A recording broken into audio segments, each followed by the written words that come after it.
আসসালামু আলাইকুম। আমাদের টাঙ্গুয়ার হাওরের এটা হচ্ছে দ্বিতীয় পর্ব ভিডিও।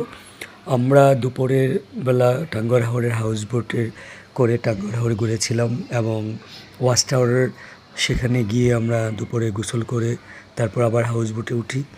হাউস বোটে উঠে আমরা খাওয়া দাওয়া সেরে রওনা হয়ে নীলাদ্রি লেক এবং লাকমাছড়ার উদ্দেশ্যে।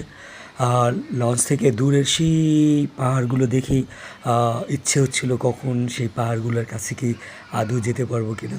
তখন জিজ্ঞেস করলাম যে এগুলো কিসের পাহাড়। তখন আমাদের যে হাউস বোটের আমাদের হাউস বোটে যে অন্যান্য যাত্রীরা ছিল তারা বললো সেটাই হচ্ছে নীলাদ্রি লেক। তখন শুনে মনটা ভরে গেল যে আমিও সেই সুন্দর জায়গাটিতে যেতে পারবো। তো আমরা সহ আরও অনেক হাউস বোট ওই জায়গাটির উদ্দেশ্যে রওনা হয়েছিল। আমরা দেখতে পাচ্ছি সেই দূরে অনেক হাউস বোট অলরেডি সেখানে গিয়ে উপস্থিত হয়েছে। আমরাও সেখানে যাওয়ার জন্য অপেক্ষা করতে থাকি এবং দেখতে থাকি অনেক হাউস বোট সেখান থেকে পর্যটকেরা পরিদর্শন শেষে চলে যাচ্ছে আর আমরা সেই স্থানটিতে যাচ্ছি। আমার জন্য তর সই ছিল না কতক্ষণে আমরা সেই স্থানটিতে পৌঁছাবো। কি চমৎকার আকাশে মেঘ আর বড় বড় পাহাড়ের উপরে মেঘ যেন গা ঘেঁষেই বিচরণ করছে। এই অবশেষে আমরা সেই নীলাদ্রি লেকে পৌঁছাই। এই হচ্ছে নীলাদ্রি লেক, কত চমৎকার সুন্দর সবুজ পাহাড় এবং জলের সংমিশ্রণ।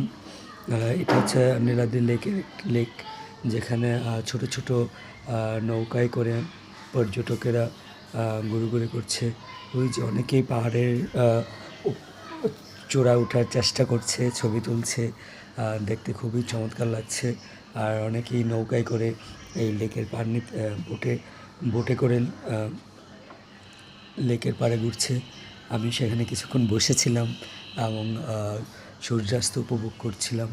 খুবই ভালো একটা পরিবেশ, সুন্দর, যদিও গরম ছিল তারপরও সুন্দর পরিবেশটা মন জুড়ে গিয়েছিল, যা ভাষায় প্রকাশ করা কঠিন। একটা চমৎকার পরিবেশ। সেখান থেকে আমরা রওনা হই লাকমাছড়ার উদ্দেশ্যে। লাকমাছড়া গিয়ে এই ঝর্ণা ধারার পানি দেখে না ছুঁয়ে পারলাম না। চমৎকার সুন্দর জায়গা। এই জায়গাটি আমার খুবই ভালো লেগেছিলো। ওই যে দূরে দেখা যাচ্ছে সবুজ পাহাড়, ওইটা হচ্ছে ভারতের সীমানায় আর আমাদের সীমানা।